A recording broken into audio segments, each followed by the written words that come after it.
میرے کو نہ کوئی پوچھ رہا ہے نہ میرے کو گل کر رہا ہے. جس کا دل کرتا ہے وہ اٹھاتا ہے, کسی افسر کو ادھر سے ادھر لگا دیتا ہے, ادھر سے ادھر لگا دیتا ہے. میں پنجاب کی بیوروکریسی کا ہیڈ ہوں, مجھے پتہ ہی نہیں میرے ناک کے نیچے کیا ہو رہا ہے. مجھے کوئی یہ بتانا پسند نہیں کر رہا کہ جناب اس افسر کو میں نے یہاں پہ رکھنا ہے, اس افسر کو میں نے یہاں پہ رکھنا ہے. آپ کی مرضی ہے, لیکن کم از کم اپنا چینل تو درست کریں نا. یہ کیا بات ہوئی, چیف منسٹر آفس سے تبادلوں کے احکامات جو ہیں وہ صادر کیے جا رہے ہیں اور چیف سیکرٹری کو پتہ ہی نہیں ہے. اس پہ, اس ساری سینیریو پہ, اور خاص طور پر ایک نان بیوروکریٹ شخصیت کو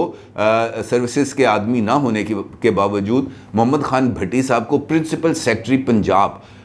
کے عہدے پر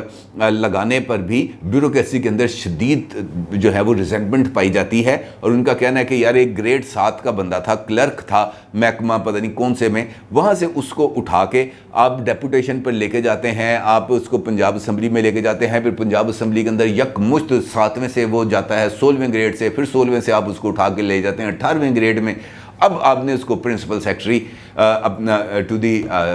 جو ہے چیف منسٹر وہ لگا دیا ہے. تو یہ بنیادی طور پر وہ جو سروسز کیڈر ہیں, جو لوگ پڑھ لکھ کے جنہوں نے CSS کے امتحان پاس کیے ہیں, جنہوں نے محنت کی ہے, ان لوگوں کا رائٹ ہے.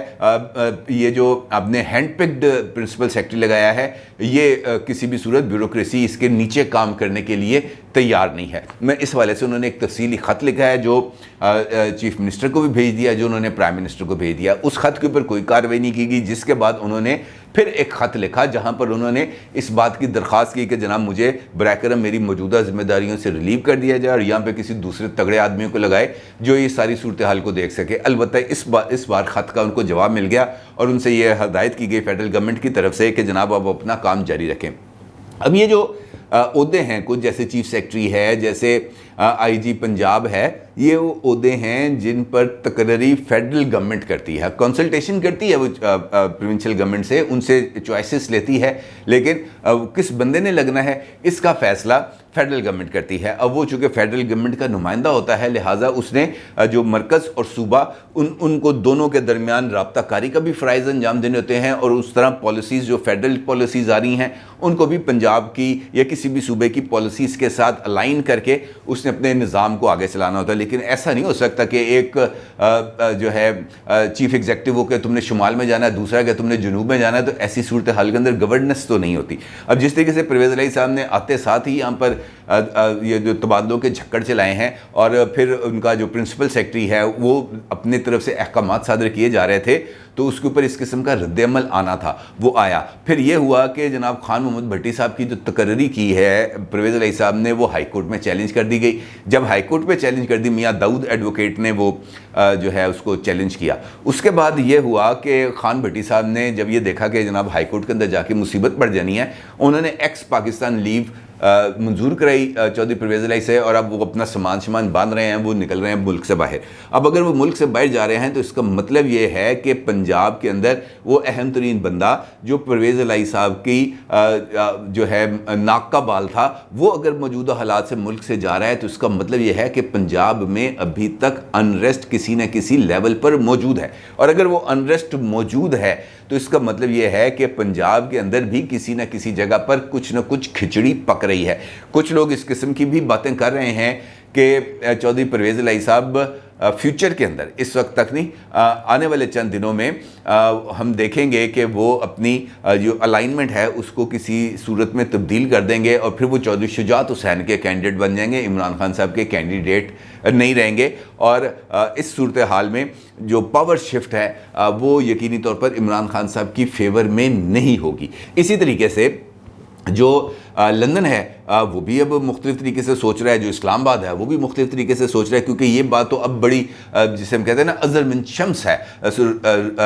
سورج کی طرح روشن ہے ہمارے سامنے, کہ اس وقت اسٹیبلشمنٹ کا جو سیم پیج ہے وہ موجودہ حکومت کے ساتھ ہوتا ہوا نظر آ رہا ہے, جبکہ وہ عمران خان صاحب کے ساتھ نہیں ہے. اور عمران خان صاحب اور ان کی جماعت کی طرف سے جس طریقے سے اقدامات کیے گئے ہیں, جس طریقے سے ٹرینڈ چلائے گئے ہیں, جس طریقے سے ٹرولنگ کی گئی ہے, اس کے بعد تو فوج کی طرف سے بھی باضابطہ طور پر غم و غصے کا اظہار کیا گیا تھا۔ لہٰذا وہ تمام لوگ جو اسٹیبلشمنٹ کے اشارے کے اوپر چل رہے ہوتے ہیں، جو اس بات کو فیل رکھتے ہیں کہ جناب یہ اسٹیبلشمنٹ کی تار، اب یہ جو نیوٹرل تار ہے یہ اب گرم ہو رہی ہے، لہٰذا اب ہمیں اس نیوٹرل تار کے سے ذرا تھوڑا سا فاصلہ اختیار کر لینا چاہیے، اس تار پہ چلے جانا چاہیے جہاں پر یہ نیوٹرل تار کسی کوئی ایفیکٹ نہیں دے رہی۔ تو ایسی صورتحال میں جو پرندے ہیں وہ اپنی پرواز کی تیاری کر رہے ہوتے ہیں، اور مجھے لگ رہا ہے کہ اس قسم کی کچھ صورتحال بن رہی ہے۔ دوسری جانب حکومت کا، جس طرح میں نے آپ سے گفتگو کے آغاز میں کہا کہ وہ ایک نیا قانون لانا چاہ رہی ہے، اور اس کے لیے وہ تاحیات نااہلی والی جو کلوز ہے اس کی وہ ایک اسپیسیفک 62(1)(f) کی کوئی ریئل انٹرپریٹیشن کرنا چاہتے ہیں کہ کس جرم کے اندر نااہلی کی مدت کیا ہوگی، 5 سال، کس فلاں جرم کے اندر 5 سال ہوگی، مس ڈیکلیریشن پر 7 سال ہوگی، یا مس ڈیکلیریشن پر تاحیات ہوگی۔ وہ اس قسم کی اس کو کوئی کیٹیگرائز کر رہے ہیں، اور وہ تشریح یقینی طور پر ایک قانون کے ذریعے اس کو منظور کرایا جائے گا، اور اس کے بعد پھر جو نواز شریف صاحب ہیں ان کے اوپر سے تو ایک چیز ختم ہو جائے گی۔ اب اگر نواز شریف صاحب کے اوپر سے یہ کام ختم ہو رہا ہے تو اس کا مطلب یہ ہے کہ نواز شریف صاحب کی وطن واپسی اب کچھ زیادہ دیر کی بات نہیں رہ جائے گی، کیونکہ ان کا وطن واپس آنا یقینی طور پر اس سمت کی طرف اشارہ ہوگا کہ پاکستان کے اندر مسلم لیگ نون کو اب لیول پلینگ فیلڈ ملے گی، جس کا وہ مطالبہ کرتے رہے ہیں، ماضی میں بھی کرتے رہے اور اب بھی کر رہے ہیں۔ اور لیول پلینگ فیلڈ کا مطلب یہ ہوگا کہ عمران خان صاحب کے کندھے پر بھی کوئی ہاتھ رکھنے والا نہیں ہوگا، مسلم لیگ نون، پیپلز پارٹی یا دیگر اتحادی جماعتوں کی کمر پہ بھی کوئی ہاتھ نہیں رکھے گا۔ میدان سجا دیا جائے گا، پہلوان اتار دیے جائیں گے کھاڑے میں، اور ان سے کہا جائے گا کہ جناب سٹارٹ ہو جاؤ، جو جیتے گا وہ آ جائے اقتدار کے اندر۔ درمیان کے اندر کسی قسم کی کوئی مداخلت نہیں ہوگی، الیکشن بھی ہوں گے تو صاف اور شفاف ہوں گے۔ اسی تناظر میں جو میاں جاوید لطیف صاحب جو آج کل لندن میں موجود ہیں، حمزہ شہباز صاحب بھی آلریڈی لندن میں موجود ہیں، اور ان کی بھی نواز شریف صاحب سے ملاقات ہو گئی ہے۔ تو جاوید لطیف صاحب نے ایک مرتبہ پھر نواز شریف صاحب کی واپسی کی تاریخ کی اناؤنسمنٹ کر دی ہے۔ ان کا یہ کہنا ہے کہ ممکنہ طور پر نواز شریف صاحب 15 سپٹمبر سے پہلے پاکستان پہنچ سکتے ہیں، یعنی یہ اگست اور اگلا مہینہ سپٹمبر، یہ جو 45 دن 30 دن 35 دن رہ گئے ہیں، انہی دنوں کے اندر کوئی نئی گیم ڈیولپ ہوگی اور نواز شریف صاحب وطن واپس آئیں گے۔ اب یہاں پر میری رائے یہ ہے کہ اگر نواز شریف صاحب وطن واپس آ رہے ہیں تو اس کا مطلب یہ ہے کہ وہ اپنی واپسی کے اوپر جو مومنٹم بنائیں گے، کیونکہ جاوید لطیف صاحب نے اس بات کا بھی اظہار کیا کہ نواز شریف صاحب چاہے لاہور اتریں، چاہے کراچی اتریں، چاہے اسلام آباد اتریں، عوام کا جمع غفیر ان کا استقبال کرے گا، عوام کا سمندر ان کو ایئرپورٹ سے وصول کرے گا، اور اس کے بعد وہ اپنا جو پولیٹیکل سفر ہے اس کا آغاز کریں گے، اور پھر وہ جی ٹی روڈ کے ذریعے لاہور آئیں گے، یا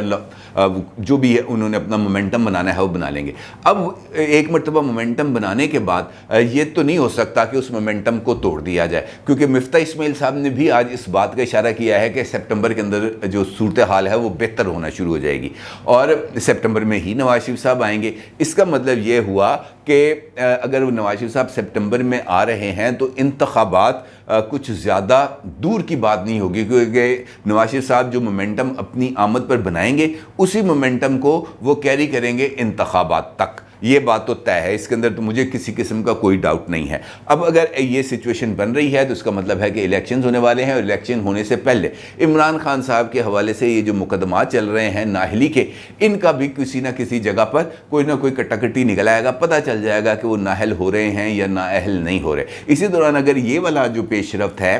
تاحیات نااہلی کی مدت کی تشریح کے حوالے سے، یہ بھی اگر ہو جاتی ہے پارلیمنٹری، میں اس کی انٹرپریٹیشن کی بات کر رہا ہوں، میں اس کی عدالتی تشریح